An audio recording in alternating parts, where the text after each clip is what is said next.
السلام علیکم۔ پیش خدمت ہے عمرو کی عیاری۔ عمرو عیار اپنے گھوڑے بجلی پر سوار اسے انتہائی تیز رفتاری سے دوڑاتا ہوا سردار امیر حمزہ کے لشکر کی طرف بڑھا جا رہا تھا۔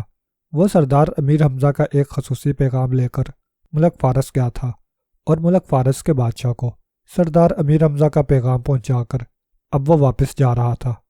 ملک فارس چونکہ ایک دن اور ایک رات کی مسلسل مسافت پر تھا، اس لیے عمرو عیار گھوڑے پر کئی گھنٹے سفر کرتا اور جب تھک جاتا تو آرام کے لیے رک جاتا تھا، اور پھر جب اس کی اور گھوڑے کی تھکاوٹ ختم ہو جاتی تو وہ پھر سفر کرنے کے لیے گھوڑے پر سوار ہو جاتا۔ رات بھر سفر کرنے کے بعد عمرو نے دن کے وقت کچھ دیر ایک جنگل میں آرام کیا تھا اور پھر وہ دوپہر ہوتے ہی دوبارہ اپنے سفر پر روانہ ہو گیا تھا۔ اسے گھوڑا دوڑاتے ہوئے دوپہر سے شام ہو گئی تھی۔ عمرو عیار گھوڑا تیز سے تیز دوڑانے کی کوشش کر رہا تھا تاکہ رات ہونے سے پہلے وہ سردار امیر حمزہ کے لشکر تک پہنچ جائے۔ اس وقت عمرو ایک پہاڑی علاقے سے گزر رہا تھا۔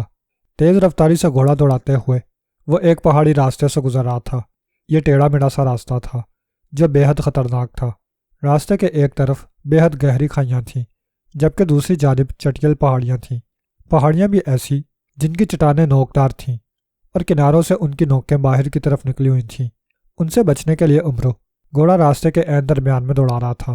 اگر تیز رفتاری سے دوڑتا ہوا گھوڑا ذرا سا بھی اپنا رخ بدلتا تو وہ عمرو عیار سمیت یا تو کسی گہری کھائی میں جا گرتا یا پھر کسی نوکیلی چٹان سے ٹکرا جاتا۔ دونوں ہی صورتوں میں نہ تو گھوڑا بچ سکتا تھا اور نہ عمرو عیار۔ ابھی عمرو عیار کو پہاڑی راستے پر گھوڑا دوڑاتے ہوئے تھوڑی ہی دیر گزری ہوگی کہ اچانک عمرو عیار کو یوں محسوس ہوا جیسے اس کے گھوڑے کی رفتار کم ہو رہی ہو۔ کیا کر رہے ہو بجلی؟ رفتار تیز کرو، اب تھوڑا سا ہی سفر باقی رہ گیا ہے۔ اس خطرناک راستے سے نکلتے ہی ہم اپنے علاقے میں داخل ہو جائیں گے اور پھر لشکر تک پہنچنے میں ہمیں دیر نہیں لگے گی۔ عمرو نے بجلی کی باگیں زور زور سے کھینچتے ہوئے کہا، لیکن بجلی گھوڑے پر عمرو کی بات کا کوئی اثر نہ ہوا۔ اس کی رفتار کم ہوتی جا رہی تھی۔ عمرو اسے تیز دوڑانے کے لیے زور زور سے اس کی باگیں کھینچتا ہوا چیخ رہا تھا، لیکن بجلی تو جیسے اس کی آواز سن ہی نہیں رہا تھا۔ اس کی رفتار کم ہوتے ہوتے اتنی کم ہو گئی کہ اس نے مرے مرے انداز میں قدم اٹھانے شروع کر دیے۔ آخر تمہیں اچانک ہو کیا گیا ہے؟ ابھی تھوڑی دیر پہلے تو تم اپنی پوری رفتار سے بھاگ رہے تھے اور اب تم رک رہے ہو جیسے تم بھاگ بھاگ کر تھک گئے ہو۔ عمرو نے منہ بناتے ہوئے کہا، لیکن گھوڑا بلا اسے کیا جواب دیتا۔ وہ کچھ دور تک قدم اٹھاتا رہا اور پھر وہ ایک جگہ رک گیا۔ عمرو اسے ویرانے میں رکتے دیکھ کر پریشان ہو گیا۔ اس نے سر اٹھا کر دیکھا تو شام کے سائے تیزی سے پھیل رہے تھے۔ حماقت مت کرو بجلی، ہم روشنی میں تو اس خطرناک راستے پر سفر کر سکتے ہیں، رات کے اندھیرے میں نہیں۔ چلو جلدی یہاں سے نکلو۔ اس خطرناک راستے سے نکلنے کے بعد تم جہاں مرضی رک جانا، مجھے کوئی اعتراض نہیں ہوگا۔ عمرو نے گھوڑے کی باگوں کو زور زور سے جھٹکا مارتے ہوئے کہا، لیکن بجلی اپنی جگہ سے ٹس سے مس نہ ہو رہا تھا۔ لگتا ہے تم نے اپنے ساتھ ساتھ مجھے بھی موت کے حوالے کرنے کا فیصلہ کر لیا ہے جو اس خطرناک ویرانے میں رک گئے ہو۔ عمرو نے پریشانی کے عالم میں کہا اور وہ گھوڑے سے اچھل کر نیچے آ گیا۔ وہ گھوڑے کے سامنے آیا اور اس کی گردن پر پیار سے ہاتھ پھیرتے ہوئے ایک بار پھر اسے سمجھانا شروع کر دیا۔ دیکھو پیارے بجلی، میں جانتا ہوں کہ نہ تم بھوکے ہو اور نہ تم تھکے ہوئے ہو۔ تم پہلے بھی کئی بار اس راستے سے گزر چکے ہو۔ اس سے پہلے تو تم کبھی اس راستے پر نہیں رکے، پھر آج کیا ہو گیا ہے؟ تم چلو یہاں سے۔ لشکر میں پہنچ کر میں تمہیں اپنے ہاتھوں سے نرم نرم اور تازہ گھاس کھلاؤں گا۔ عمرو نے کہا، لیکن گھوڑے نے یوں سر ہلایا جیسے وہ عمرو کی بات ماننے سے انکار کر رہا ہو۔ کیا مطلب؟ کیا تم میری بات نہیں مانو گے؟ اس کو انکار میں گردن ہلاتے دیکھ کر عمرو نے حیران ہوتے ہوئے کہا تو گھوڑے نے ایک بار پھر اسی طرح سر ہلا دیا جیسے وہ واقعی انکار کر رہا ہو۔ لیکن کیوں؟ کوئی وجہ بھی تو ہو، آخر تم مجھے آگے جانے سے منع کیوں کر رہے ہو؟ عمرو نے اسی طرح حیرت بھرے لہجے میں کہا تو گھوڑا ہنہنانے لگا۔ اس کے ہنہنانے کا انداز ایسا تھا جیسے وہ عمرو عیار کو کچھ بتانے کی کوشش کر رہا ہو۔ او، کیا یہاں کوئی خطرہ ہے؟ عمرو نے چونک کر کہا تو گھوڑے نے اس بار انکار کرنے کی بجائے اسبات میں سر ہلا دیا، اور اسے اسبات میں سر ہلاتے دیکھ کر عمرو چونک پڑا اور پریشانی کے عالم میں چاروں طرف دیکھنے لگا۔ لیکن ہر طرف کھائیاں اور نوکیلی چٹانیں پھیلی ہوئی تھیں جہاں ویرانی کے سوا کچھ دکھائی نہیں دے رہا تھا۔ کیسا خطرہ ہے؟ کیا بتانا چاہتے ہو تم؟ عمرو نے پوچھا۔ اس سے پہلے کہ وہ کوئی اور بات کرتا، اچانک عمرو کو ایک لڑکی کی تیز اور انتہائی دردناک چیخ کی آواز سنائی تھی۔ چیخ کی آواز سن کر عمرو بری طرح سے اچھل پڑا۔ چیخ کی آواز ویرانے میں بازگش کی طرح گونجتی ہوئی معلوم ہو رہی تھی۔ عمرو عیار بوکھلائی ہوئی نظروں سے چاروں طرف دیکھنے لگا، لیکن آواز چونکہ بازگش کی طرح پھیل رہی تھی، اس لیے وہ اندازہ نہیں لگا پا رہا تھا کہ لڑکی کی چیخ کس طرف سے آئی تھی۔ یہ تو کسی لڑکی کے چیخنے کی آواز ہے، اس ویرانے میں لڑکی کہاں سے آ گئی اور وہ کہاں ہے؟ عمرو نے پریشانی کے عالم میں کہا تو اچانک بجلی گھوڑے نے سر اٹھایا اور ایک پہاڑی کی چوٹی کی طرف دیکھنا شروع کر دیا۔ عمرو نے اس کی تقلید میں سر اٹھایا تو اسے اس پہاڑی کے اوپر والے حصے کی طرف ایک سوراخ دکھائی دیا۔ یہ سوراخ زیادہ چوڑا تو نہیں تھا، لیکن اس سوراخ میں سے ایک انسان آسانی سے گزر سکتا تھا۔ کیا تم مجھے اس سوراخ کے بارے میں بتا رہے ہو؟ عمرو نے بجلی سے مخاطب ہو کر کہا تو گھوڑے نے ایک بار پھر اس بات میں سر ہلا دیا۔ او، تمہارا مطلب ہے کہ کوئی لڑکی اس پہاڑی کے سوراخ میں موجود ہے اور ہم نے اسی کے چیخنے کی آواز سنی تھی، عمرو نے کہا تو گھوڑے نے ایک بار پھر اس بات میں سر ہلا دیا۔ عمرو نے سر اٹھا کر ایک بار پھر پہاڑی پر بنے ہوئے سوراخ کی طرف دیکھا تو یہ دیکھ کر وہ چونک پڑا کہ اس سوراخ سے ہلکی ہلکی روشنی سی نکلتی ہوئی دکھائی دے رہی تھی۔ یہ روشنی ایسی تھی جیسے اس سوراخ کے اندر کوئی مشل یا پھر آگ جل رہی ہو۔ او، تم ٹھیک کہہ رہے ہو، سوراخ سے آگ کی روشنی باہر آ رہی ہے، لگتا ہے لڑکی اس سوراخ میں ہی کہیں موجود ہے، عمرو نے کہا۔ وہ چند لمحے غور سے اس سوراخ کی طرف دیکھتا رہا۔ اسی لمحے اسے پھر لڑکی کی تیز چیختی ہوئی آواز سنائی دی، اور اس بار عمرو نے صاف محسوس کیا کہ یہ چیخ اسی سوراخ سے نکل رہی تھی۔ یوں لگ رہا تھا جیسے کوئی کسی لڑکی کو بری طرح سے پیٹ رہا ہو اور لڑکی تکلیف کے عالم میں چیخ رہی ہو۔ اب سمجھا، تمہیں اس لڑکی کی موجودگی کا پہلے سے ہی پتہ چل گیا تھا، اس لیے تم یہاں رکے ہو اور تم چاہتے ہو کہ میں اس مظلوم لڑکی کی مدد کروں، عمرو نے بجلی کی طرف دیکھتے ہوئے کہا تو گھوڑے نے اس بات میں سر ہلا دیا۔ ٹھیک ہے، تم یہیں رکو، میں دیکھتا ہوں، عمرو نے کہا، اور پھر وہ گھوڑے سے اتر کر اس پہاڑی کی طرف بڑھنے لگا جس پر سوراخ بنا ہوا تھا۔ چٹانوں کو پکڑتا اور ان پر پیر رکھتا ہوا وہ آہستہ آہستہ پہاڑی پر چڑھنے لگا۔ سوراخ کافی بلندی پر تھا، اس لیے عمرو عیار کو اوپر چڑھتے ہوئے کافی مشکل پیش آ رہی تھی۔ آخر کچھ دیر بعد عمرو اس سوراخ کے قریب پہنچ گیا۔ سوراخ کے قریب پہنچ کر وہ ایک لمحے کے لیے رکا۔ اسی لمحے اسے سوراخ سے ایک بار پھر چیخ کی آواز سنائی دی۔ عمرو نے فوراً سوراخ سے دوسری طرف جھانکا تو اسے وہاں ایک عجیب منظر نظر آیا۔ سوراخ کے دوسری طرف گہرائی میں پہاڑی میں بنے ہوئے غار جیسا ایک بڑا کمرہ تھا۔ نیچے ایک چٹان پر سرخ رنگ کے لباس میں ملبوس ایک نہایت خوبصورت لڑکی گری ہوئی تھی۔ اس لڑکی کے سر پر شہزادیوں جیسا خوبصورت تاج بھی تھا۔ اس لڑکی کے قریب سیاہ رنگ کے لباس والا ایک جادوگر کھڑا تھا جس کے ہاتھ میں سفید رنگ کی ایک لمبی ہڈی تھی۔ جادوگر کے سر کے بال بے حد لمبے تھے اور اس کی مونچھیں بھی لمبی اور نوکیلی تھیں۔ وہ جادوگر دائیں طرف اس انداز میں مڑا ہوا تھا جیسے اس نے لڑکی کو غصے سے زوردار تمنچہ مارا ہو اور لڑکی اس کا تمنچہ کھا کر گر گئی ہو۔ اٹھو، جلدی اٹھو شہزادی نیلم، آج میں تمہیں نہیں چھوڑوں گا، میں تمہیں اس وقت تک مارتا رہوں گا جب تک تم مجھ سے شادی کرنے کی حامی نہیں بھر لیتی۔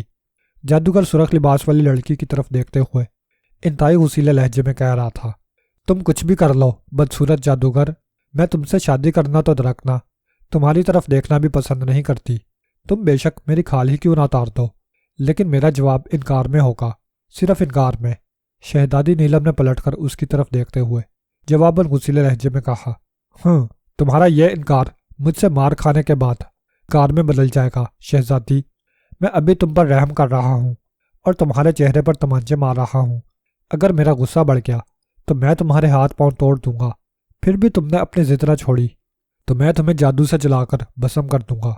آج میں فیصلہ کر کے آیا ہوں کہ آج یا تو میں تمہیں شادی کے لیے بنا لوں گا یا پھر میں تمہیں ہلاک کر دوں گا، جادوگر نے غصیلے لہجے میں کہا۔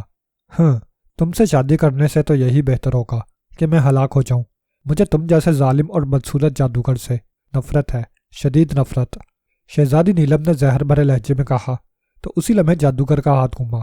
چٹاخ کی آواز کے ساتھ شہزادی نیلم کے منہ سے زوردار چیخ نکلی اور وہ ایک بار پھر الٹ کر گر گئی۔ یہ سب دیکھ کر عمرو عیار کا غصے سے خون کھول رہا تھا۔ اس کا دل چاہ رہا تھا کہ وہ سوراخ سے کود کر نیچے جائے اور ایک ہی وار میں ظالم جادوگر کی گردن اس کے تن سے جدا کر دے۔ ابھی عمرو عیار غار میں جانے کا سوچ ہی رہا تھا کہ اسی لمحے اس کی زنبیل کا منہ کھلا اور اس میں سے اس کا ہم شکل محافظ بونا اچھل کر باہر آ گیا۔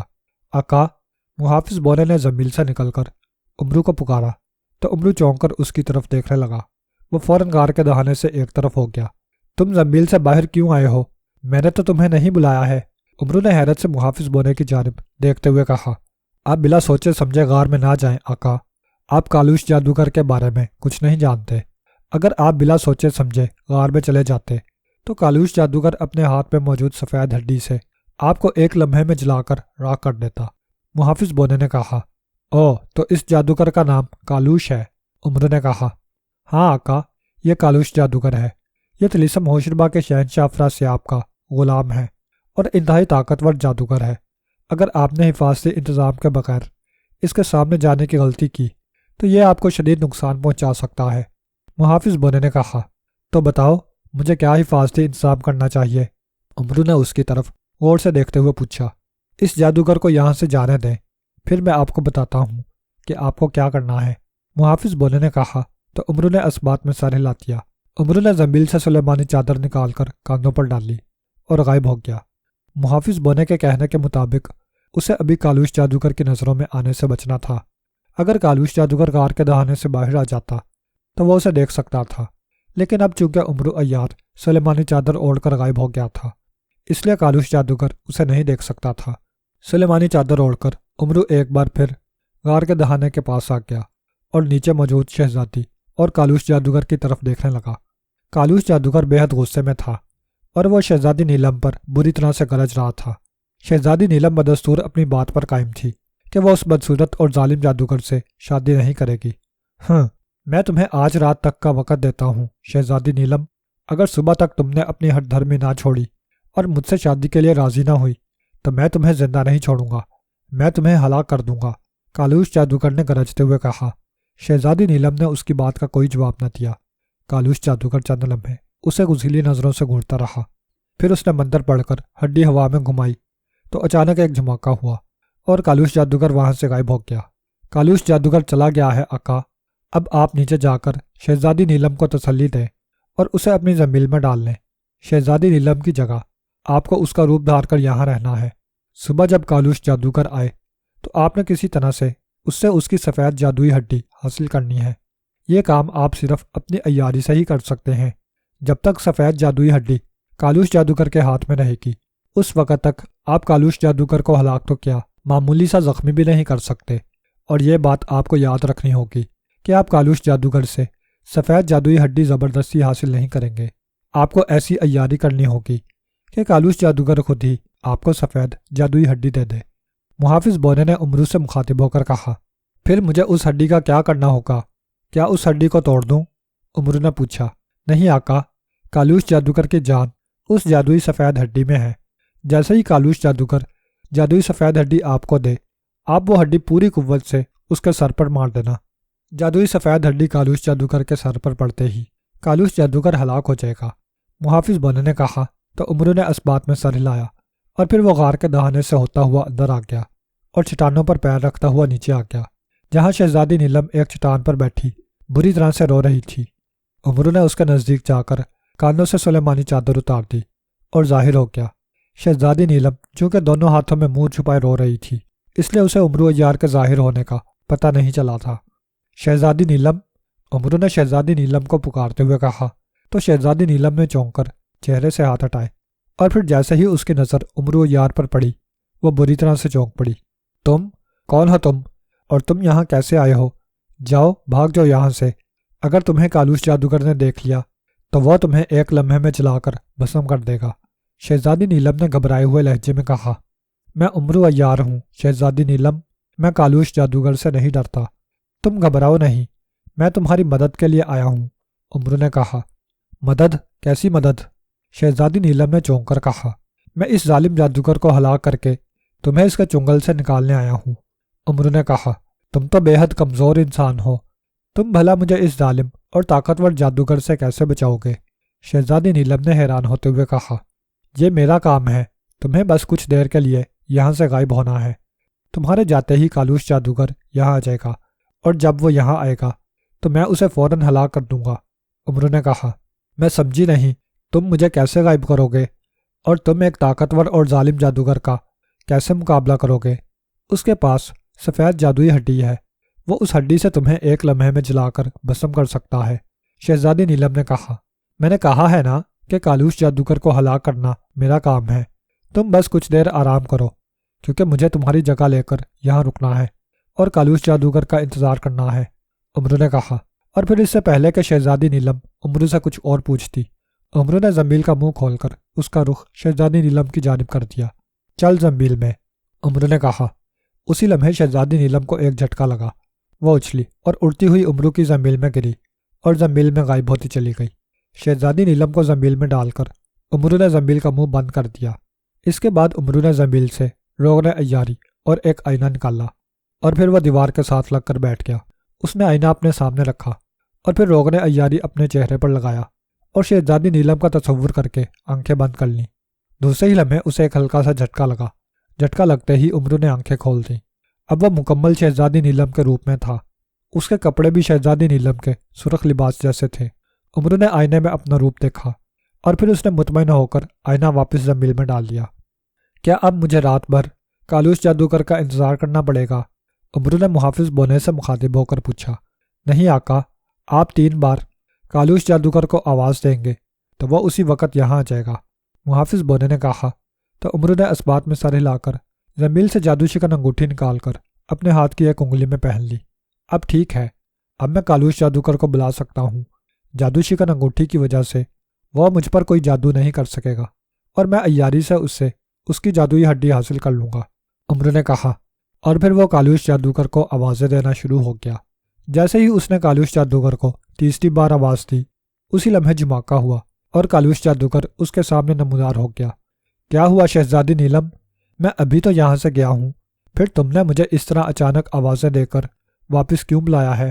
کالوش جادوگر نے حیرت سے شہزادی نیلم کی طرف دیکھتے ہوئے کہا۔ روغن عیاری نے اس قدر مہارت سے امرو کو شہزادی نیلم کے روپ میں ڈالا تھا کہ کالوش جادوگر کو اس پر شک ہی نہیں ہو رہا تھا کہ وہ شہزادی نیلم نہیں ہے۔ میں نے تمہارے جانے کے بعد بہت سوچ سمجھ کر فیصلہ کیا ہے کالوش جادوگر، امرو نے کہا۔ اس کی آواز بھی شہزادی نیلم کی آواز میں بدل گئی تھی۔ فیصلہ؟ کیسا فیصلہ؟ کالوش جادوگر نے حیرت بھرے لہجے میں کہا۔ ہر انسان کی طرح مجھے بھی اپنی زندگی پیاری ہے۔ تم نے کہا تھا کہ اگر میں نے صبح بھی تم سے شادی کرنے سے انکار کر دیا تو تم مجھے ہلاک کر دو گے۔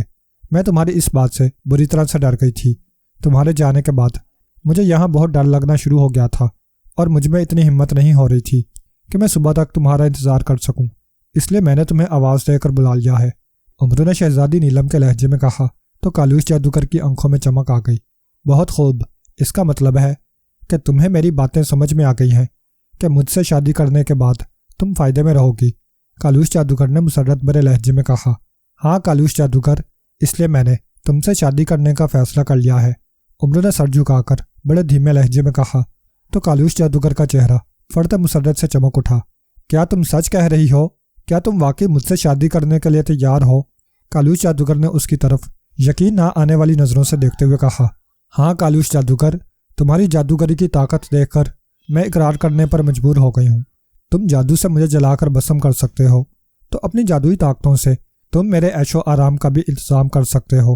تم سے شادی کرنے کے بعد میں مہارانی کی طرح کسی بڑے محل میں رہ کر شاہانہ زندگی بسر کر سکتی ہوں، اور عام انسان کے مقابلے میں چونکہ تمہاری طاقتیں زیادہ ہیں، اس لیے مجھے یقین ہے کہ میں تم سے جو بھی خواہش کروں گی تم جادو سے میری ہر خواہش پوری کر سکتے ہو، امرو نے کہا۔ ہاں ہاں، تم ٹھیک کہہ رہی ہو، میں ایک بڑا اور انتہائی طاقتور جادوگر ہوں، میں تمہاری ہر خواہش چٹکی بجاتے ہی پوری کر سکتا ہوں، کالوش جادوگر نے خوش ہوتے ہوئے کہا۔ بہت خوب، پھر مجھے تم سے شادی کرنے پر کوئی اعتراض نہیں ہے، تم چاہو تو ہم کل صبح ہوتے ہی شادی کر لیں گے، امرو نے اسے اپنی عیاری کے جال میں پھنسے دیکھ کر مسرت بھرے لہجے میں کہا۔ ہاں کیوں نہیں، دن نکلتے ہی میں تمہیں یہاں سے لے جاؤں گا اور پھر ہم کسی شیطانی محبت میں جا کر شادی کر لیں گے۔ اس کے بعد میں تمہیں اپنے جادوئی محل میں لے جاؤں گا۔ میرا جادوئی محل تمہارے محل سے ہزاروں گنا بڑا اور خوبصورت ہے، جسے دیکھ کر تمہاری طبیعت خوش ہو جائے گی اور تم خود پر فخر کرو گی کہ تم نے مجھ سے شادی کر کے عقل مندی کا کام کیا ہے، کالوش جادوگر نے اسی انداز میں کہا۔ میں تم سے شادی کرنے سے انکار نہیں کروں گی کالوش جادوگر، لیکن پہلے میں تمہیں آزمانا چاہتی ہوں کہ تم واقعی میری ہر بات مانو گے اور میری کسی بھی خواہش کو پورا کرنے سے انکار نہیں کرو گے، امرو نے اس کے گرد عیاری کے جال کا گھیرا تنگ کرتے ہوئے بڑے پیار بھرے لہجے میں کہا۔ ہاں ہاں ضرور، بولو تم مجھے کیسے آزمانا چاہتی ہو؟ کالوش جادوگر نے کہا۔ سوچ لو، میں کچھ بھی مانگ سکتی ہوں۔ امرو نے مسکراتے ہوئے کالوش جادوگر کے قریب آتے ہوئے کہا۔ او کیوں نہیں شہزادی، تم مجھ سے جو چیز بھی مانگو گی میں وہ تمہیں دینے سے کبھی انکار نہیں کروں گا، بس تم میری جان نہ مانگنا، اس کے سوا تم مجھ سے جو مرضی مانگ لینا، میں تمہاری ہر خواہش پوری کرنے میں ایک لمحہ بھی نہیں لگاؤں گا۔ کالوش جادوگر نے ہنستے ہوئے کہا۔ وعدہ؟ امرو نے آنکھیں چمکاتے ہوئے کہا۔ ہاں پکا وعدہ، کالوش جادوگر نے خوشی سے سرشار لہجے میں کہا۔ وہ بیچارہ امرو کی عیاری کو کیسے سمجھ سکتا تھا۔ بہت خوب، میں نے تم سے شادی کا پکا وعدہ کر لیا ہے، اور تم نے بھی میری خواہش پوری کرنے کا پکا وعدہ کر لیا ہے۔ میں جانتی ہوں کہ جب بھی کوئی جادوگر وعدہ کرتا ہے تو اسے ہر حال میں اپنا وعدہ پورا کرنا ہوتا ہے۔ اگر وہ اپنے وعدے سے مکر جائے یا وعدہ پورا کرنے میں حیل و حجت کرے تو اسے جادوگر دیوتا بھی معاف نہیں کرتا، اور وہ وعدہ پورا نہ کرنے والے جادوگر کو فوراً جلا کر ہلاک کر دیتا ہے، چاہے جادوگر کی جان اس کے جسم میں ہو یا نہ ہو۔ میں ٹھیک کہہ رہی ہوں نا؟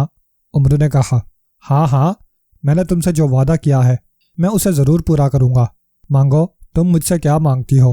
کالوش جادوگر نے فراخ دلی کا مظاہرہ کرتے ہوئے کہا۔ اب میں تمہاری بیوی بننے والی ہوں، اس لیے اب میں تمہاری چیزوں کی خود حفاظت کروں گی۔ تمہارے پاس یہ جو جادوئی سفید ہڈی ہے یہ مجھے دے دو، امرو نے کہا۔ تو کالوش جادوگر بری طرح سے اچھل پڑا اور شہزادی کی طرف شکی نظروں سے دیکھنے لگا۔ جادوئی ہڈی؟ کیا مطلب؟ تم مجھ سے جادوئی ہڈی کیوں مانگ رہی ہو؟ کیا کرو گی تم اس جادوئی ہڈی کا؟ کالوش جادوگر نے پریشان لہجے میں کہا۔ میں اسے حفاظت سے اپنے پاس رکھنا چاہتی ہوں، مگر تم جب چاہو مجھ سے یہ واپس لے سکتے ہو۔ میں بس یہ دیکھنا چاہتی ہوں کہ تم اپنا وعدہ پورا کرنے کے لیے میری بات مانتے ہو یا نہیں، امرو نے عیاری سے بھرپور لہجے میں کہا۔ او اگر صرف یہ بات ہے تو پھر تو مجھے کوئی اعتراض نہیں ہے، اور میں نے تم سے چونکہ وعدہ بھی کیا ہے اس لیے اب میں انکار بھی نہیں کر سکتا۔ یہ لو ہڈی، اور اسے احتیاط سے اپنے پاس رکھ لو، کالوش جادوگر نے مطمئن ہوتے ہوئے کہا، اور اس نے سفید ہڈی شہزادی کی جانب بڑھا دی۔ امرو نے آگے بڑھ کر اس سے ہڈی لی، اور پھر اس سے پہلے کہ کالوش جادوگر کچھ سمجھتا امرو کا ہاتھ بجلی کی سی تیزی سے حرکت میں آیا، اور اس نے جادوئی سفید ہڈی پوری قوت سے کالوش جادوگر کے سر پر مار دی۔ جیسے ہی اس نے سفید جادوئی ہڈی کالوش جادوگر کے سر پر ماری، کالوش جادوگر کے حلق سے ایک زوردار چیخ نکلی، اور وہ اچھل کر زمین پر گر گیا اور بری طرح سے تڑپنے لگا۔ اس کا سر پھٹ گیا تھا اور سر سے خون نکل رہا تھا۔ کچھ دیر تک کالوش جادوگر تڑپتا رہا، پھر ساکت ہو گیا۔ جیسے ہی کالوش جادوگر ساکت ہوا، اسی لمحے اس کے جسم میں آگ بھڑک اٹھی اور وہ بری طرح سے جلنا شروع ہو گیا۔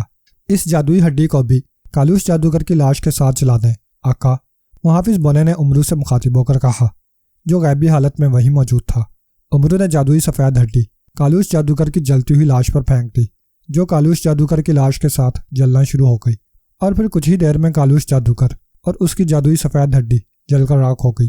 امرو نے محافظ بونے کے کہنے پر زنبیل سے شہزادی نیلم کو نکال لیا۔ امرو کو اپنے روپ میں دیکھ کر شہزادی نیلم حیران رہ گئی تھی، اور پھر اس نے جب وہاں جادوگر کی جلی ہوئی لاش دیکھی تو وہ بہت خوش ہوئی۔ امرو نے اسے ساری تفصیل بتا دی۔ کالوش جادوگر کو امرو عیار نے ہلاک کیا تھا۔ یہ سن کر شہزادی نیلم نے امرو عیار کا بے حد شکریہ ادا کیا، اور اس نے امرو سے وعدہ کیا کہ اگر وہ اسے اس کے ملک پہنچا دے گا تو وہ اپنے باپ سے کہہ کر اسے بہت سی دولت انعام میں دلائے گی۔ دولت کا سن کر امرو عیار کی آنکھیں چمک اٹھیں۔ اس نے شہزادی نیلم کو اسی وقت اس کے ملک پہنچانے کا وعدہ کر لیا۔ امرو نے زمین سے سلیمانی چادر نکال لی اور غائب ہو گیا۔ غائب ہو کر اس نے اپنی اصلی حالت میں آنے کا سوچا تو اس کے چہرے سے روغن عیاری غائب ہو گیا، اور امرو کا چہرہ اور لباس بھی بدل گیا۔ پھر وہ شہزادی نیلم کے سامنے ظاہر ہو گیا۔ اسے اپنے اصلی روپ میں دیکھ کر شہزادی نیلم بے حد خوش ہوئی۔ امرو نے شہزادی نیلم کے ساتھ رات اسی غار میں گزاری، اور پھر وہ دن نکلتے ہی شہزادی نیلم کو غار سے لے کر نکل آیا۔ باہر بجلی گھوڑا موجود تھا۔ امرو نے شہزادی نیلم کو اپنے ساتھ گھوڑے پر بٹھایا اور اسے لے کر اس کے ملک ساتان کی جانب روانہ ہو گیا۔ وہ شہزادی نیلم کو لے کر جلد از جلد ساتان پہنچ جانا چاہتا تھا، تاکہ اسے ملک ساتان کے بادشاہ سے شہزادی نیلم کی جان بچانے کے صلے میں زیادہ سے زیادہ انعام مل سکے۔ امرو پنجرے میں زمین سے اپنے ہمشکل بونے کو خود ہی نکل کر باہر آتے دیکھ کر امرو بری طرح سے چونک اٹھا۔ وہ ان دنوں اپنے محل میں آیا ہوا تھا۔ اس کی بہن جیسی موٹی بیوی چاند تارا ان دنوں اپنے باپ سے ملنے کے لیے ملک یمن گئی ہوئی تھی، اس لیے امرو محل میں خوب عیش کر رہا تھا۔ وہ دن بھر خادموں اور خادماؤں سے طرح طرح کے کھانے پکواتا تھا، انہیں کھاتا اور اپنی بیوی کے حامی خادموں اور خادموں کو بری طرح ڈانٹتا رہتا تھا۔ پھر رات کو وہ آرام کرنے کے لیے اپنے کمرے میں آ جاتا تھا اور ریشمی اور مخملی بستر پر لیٹ کر پرسکون اور آرام کی نیند سو جاتا تھا۔ اب بھی وہ سونے کے لیے ہی اپنے کمرے میں آیا تھا۔ اس نے زنبیل اتار کر پلنگ کے کنارے سے لٹکائی اور سونے کے لیے لیٹنے ہی لگا تھا کہ زنبیل کا محافظ بونا زنبیل سے نکل کر باہر آ گیا۔ تم زنبیل سے باہر کیوں آئے ہو محافظ بونے؟ عمرو نے اس کی طرف حیرت سے دیکھتے ہوئے کہا۔ آپ کی جان کو خطرہ ہے آقا، زنبیل کے محافظ بونے نے کہا تو اس کی بات سن کر عمرو چونک پڑا۔ میری جان کو خطرہ ہے؟ کیا مطلب؟ کیا خطرہ ہے مجھے؟ اور ابھی عمرو نے اتنا ہی کہا تھا کہ اچانک سامنے جھماکا سا ہوا اور وہاں سفید لباس میں ملبوس ایک خوبصورت پری نمودار ہو گئی۔ پری کے بال بھورے تھے اور اس کے پر ہلکے سبز اور سفید تھے۔ اس سے پہلے کہ عمرو اس پری سے کچھ پوچھتا، اچانک پری کی آنکھوں سے سفید رنگ کی روشنی سی پھوٹی اور عین عمرو کے سینے سے ٹکرائی۔ دوسرے لمحے عمرو عیار کو یوں محسوس ہوا جیسے کسی نے اس کے سینے پر ہزاروں من وزنی گرز مار دیا ہو۔ اس کے حلق سے ایک زوردار چیخ نکلی اور پھر اس کے ذہن میں اندھیرا سا پھیلتا چلا گیا۔ جب عمرو کو ہوش آیا تو وہ خود کو ایک بڑے اور سفید رنگ کے پنجرے میں دیکھ کر حیران رہ گیا۔ پنجرہ ایک پہاڑی علاقے میں تھا۔ چاروں طرف عجیب سبز اور سلیٹی رنگ کی پہاڑیاں دکھائی دے رہی تھیں۔ اس کے پیچھے ایک پہاڑی پر پرانا سا کھنڈر دکھائی دے رہا تھا جس کی سیڑھیاں پہاڑی سے اترتی صاف دکھائی دے رہی تھیں۔ عمرو جس سفید پنجرے میں قید تھا وہ ایک بڑی چٹان پر پڑا ہوا تھا۔ میں یہاں کیسے آ گیا؟ اور یہ پنجرہ؟ عمرو نے انتہائی بوکھلائے ہوئے لہجے میں کہا۔ اسی لمحے پنجرے کے باہر جھماکا سا ہوا اور اس کا محافظ بونا وہاں نمودار ہو گیا۔ میں آپ کو اسی خطرے سے آگاہ کرنے آیا تھا آقا، محافظ بونے نے عمرو سے مخاطب ہو کر کہا۔ کیا مطلب؟ کیا بتانے آئے تھے تم؟ عمرو نے اسے گھورتے ہوئے کہا۔ میری پراسرار طاقتوں سے مجھے معلوم ہوا تھا کہ آپ کی جان کو ایک خوفناک کاشار دیو سے خطرہ ہے۔ وہ آپ کو ہر صورت میں ہلاک کرنا چاہتا ہے۔ محافظ بونے نے کہا۔ کاشار دیو؟ کون ہے کاشار دیو اور وہ مجھے کیوں ہلاک کرنا چاہتا ہے؟ عمرو نے حیران ہو کر پوچھا۔ کاشار دیو ایک ظالم، شیطان اور سرکٹا دیو ہے آقا۔ پرستان کے بادشاہ دیو نے اس دیو کی کسی بات سے ناراض ہو کر اس کا سر کاٹ دیا تھا۔ بادشاہ دیو نے کاشار دیو کا کٹا ہوا سر اس ویرانے میں پھینکوا دیا تھا اور اس کا جسم پرستان میں کہیں دفن کر دیا تھا۔ لیکن کاشار دیو سر کٹنے کے باوجود ہلاک نہیں ہوا تھا۔ اس کا کٹا ہوا سر زندہ تھا۔ اس شیطان دیو کے پاس شیطانی طاقتیں ہیں جن سے کام لے کر وہ اپنے کٹے ہوئے سر کو کہیں بھی لے جا سکتا ہے اور کچھ بھی کر سکتا ہے۔ کاشار دیو اس پرانے کھنڈر میں اپنی شیطانی طاقتوں سے شیطانی بدروحیں زندہ کر رہا ہے۔ وہ ان بدروحوں کی مدد سے پرستان میں جا کر نہ صرف پرستان کو تباہ و برباد کرنا چاہتا ہے بلکہ وہاں دفن اپنا جسم بھی دوبارہ حاصل کرنا چاہتا ہے تاکہ وہ دوبارہ زندہ ہو سکے۔ اسے اس کی شیطانی طاقتوں نے بتایا تھا کہ شیطانی بدروحوں کو زندہ کرنے کے لیے اسے عمرو عیار کا دل حاصل کرنا ہوگا۔ وہ جیسے ہی عمرو عیار کو ہلاک کر کے اس کا دل نکال کر پرانے کھنڈر میں لا کر ایک خاص عمل کرے گا، اس کے سامنے ہزاروں بدروحیں آ جائیں گی اور وہ اس کے تابع ہو جائیں گی۔ کاشار دیو نے ایک شیطانی طاقت کو سفید پری کا روپ دیا اور اسے آپ کی تلاش میں بھیج دیا۔ کمرے میں آپ نے جس سفید پری کو دیکھا تھا وہ اصل میں ایک شیطانی بدروح ہے۔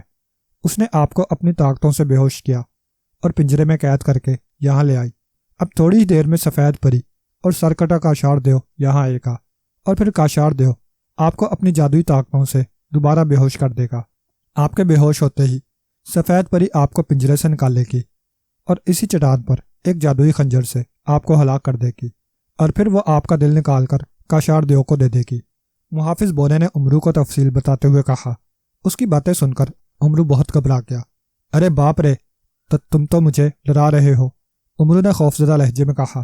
آقا، مجھے زنبیل سے نکلنے میں دیر ہو گئی تھی، ورنہ میں آپ سے کہتا کہ آپ زنبیل سے داؤدی خنجر نکال کر ہاتھ میں لے لیں۔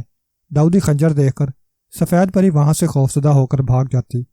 پھر میں آپ کو کاشار دیو کی حقیقت بتاتا اور آپ سے کہتا کہ آپ فوراً اس ویران کھنڈر میں جا کر کاشار دیو کو ہلاک کر دیں، ورنہ وہ آپ کو ہلاک کرنے اور آپ کا دل حاصل کرنے کے لیے بار بار آپ کے پاس بدروحیں بھیجتا رہتا اور آخر کار وہ اپنے مقصد میں کامیاب ہو جاتا۔ محافظ بونے نے کہا۔ او، اب میں کیا کروں؟ مجھے تو اس پری، میرا مطلب ہے بدروح نے اس پنجرے میں قید کر رکھا ہے۔ میں اس سرکٹے دیو کو کیسے ہلاک کر سکتا ہوں؟ عمرو نے کہا۔ میرے ہوتے ہوئے آپ کو ڈرنے کی کوئی ضرورت نہیں ہے آقا، جیسے ہی سفید پری اور سرکٹا کاشار دیو یہاں آئے گا، سفید پری کو میں فنا کر دوں گا، البتہ کاشار دیو کو آپ خود ہلاک کریں گے۔ محافظ بونے نے کہا، وہ کیسے؟ اس پنجرے میں قید رہ کر میں بھلا سرکٹے کاشار دیو کو کیسے ہلاک کر سکتا ہوں؟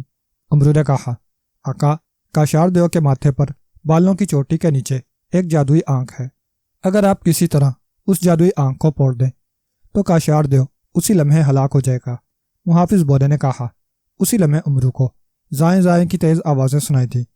وہ چونکہ ایک تنگ سے پنجرے میں تھا، اس لیے وہ اپنے جسم کو موڑ نہیں سکتا تھا، البتہ اس نے سر گھما کر دیکھا تو اسے وہی سفید پری ہوا میں اڑتی دکھائی دی جسے اس نے کمرے میں دیکھا تھا۔ اس کے ساتھ ایک بھیانک شکل والا سر اڑتا ہوا آ رہا تھا، جس کی آنکھیں پھٹی پھٹی سی تھیں، کان لمبے، سر پر 2 سینگ اور بڑی بڑی مونچھیں تھیں۔ اس کے سر پر بالوں کی لمبی چوٹی بھی تھی، اور واقعی اس کی پیشانی پر پلکوں کے بغیر گول آنکھ تھی جو تیزی سے گھوم رہی تھی۔ اس قدر خوفناک شکل والے دیو کو دیکھ کر امرو نے فوراً منہ پھیر لیا۔ ان کے وہاں آتے ہی محافظ بونا غائب ہو گیا تھا، اب وہ صرف امرو کو دکھائی دے رہا تھا۔ سفید پری اور کٹے ہوئے سر والا کاشار دیو تیزی سے اڑتے ہوئے پنجرے کی طرف آ رہے تھے۔ امرو نے ایک لمحے کے لیے کچھ سوچا، پھر اس نے فوراً زنبیل میں ہاتھ ڈال کر ایک چھوٹی سی کمان اور مقدس تیر نکال لیا۔ اس نے تیر فوراً کمان پر چڑھا لیا اور پری اور سر کٹے کاشار دیو کے قریب آنے کا انتظار کرنے لگا۔ چند ہی لمحوں میں وہ دونوں گھوم کر پنجرے کے سامنے آ گئے۔ سفید پری ایک چٹان پر اتر آئی تھی اور سر کٹا کاشار دیو امرو کے سامنے آ کر ہوا میں ملک ہو گیا تھا۔ جیسے ہی سفید پری چٹان پر اتری، اچانک امرو کے قریب موجود محافظ بونے کی آنکھوں سے سرخ رنگ کی روشنی سی نکل کر سفید پری پر پڑی۔ سفید پری کے حلق سے ایک خوفناک چیخ نکلی اور اچانک اس کے جسم میں آگ لگ گئی۔ او، یہ کیا ہو گیا؟ کاشالہ بدرو کو آگ کیسے لگ گئی؟ کاشالہ، کاشالہ! سفید پری کو آگ میں گھرے دیکھ کر سر کٹے کاشار دیو نے بری طرح سے چیختے ہوئے کہا۔ اسی لمحے سفید پری جل کر راکھ ہو گئی۔ اب کاشار دیو خوفناک نظروں سے امرو کو گھورنے لگا۔ امرو نے جو اسے گھورتے دیکھا تو اس نے آنکھیں بند کر کے اللہ کا نام لیا اور مقدس تیر کاشار دیو کی طرف چھوڑ دیا اور آنکھیں بند کر لی۔ اچانک ایک دل خراش چیخ سنائی تھی۔ امرو نے آنکھیں کھول کر دیکھا تو اس کا چلایا ہوا مقدس تیر کاشار دیو کے ماتھے پر موجود آنکھ میں گڑا ہوا تھا۔ مقدس تیر کی یہی خاصیت تھی کہ اسے جس نشانے پر چھوڑا جاتا تھا وہ سیدھا جا کر اسی نشانے پر پیوست ہو جاتا تھا۔ امرو کاشار دیو کو حلق کے بل چیختے دیکھ رہا تھا۔ پھر ایک زوردار دھماکہ ہوا اور کاشار دیو کا کٹا ہوا سر کسی ناریل کی طرح پھٹ گیا۔ ہر طرف چنگاریاں سی اڑی اور پھر وہاں اندھیرا چھا گیا۔ کچھ دیر بعد اندھیرا چھٹا تو وہاں نہ سفید پری تھی، نہ کاشار دیو کا کٹا ہوا سر، اور نہ وہ پنجرا جس میں امرو قید تھا۔ البتہ امرو اسی چٹان پر موجود تھا جہاں کچھ دیر قبل وہ پنجرے میں تھا۔ سامنے اس کا ہم شکل بونا بھی موجود تھا۔ امرو نے محافظ بونے کا شکریہ ادا کیا جس کی مدد سے اس کی جان بچ گئی تھی۔ اگر محافظ بونا اس کی مدد نہ کرتا تو شاید کاشار دیو اور سفید پری اسے ہلاک کر کے اس کا دل نکال لیتے۔ اس خیال سے ہی امرو کی روح کانپ اٹھی تھی۔ امرو نے محافظ بونے سے کہا کہ وہ اسے واپس اس کے محل پہنچا دے۔ محافظ بونا اسے لے کر غائب ہوا اور واپس امرو کے محل کے اسی کمرے میں آ گیا جہاں پہلے پری نے اسے بے ہوش کر کے پنجرے میں قید کیا تھا۔ امرو نے ایک بار پھر محافظ بونے کا شکریہ ادا کیا اور بستر پر سونے کے لیے لیٹ گیا، اور تھوڑی دیر بعد کمرے میں امرو کے خراٹے گونجنے لگے۔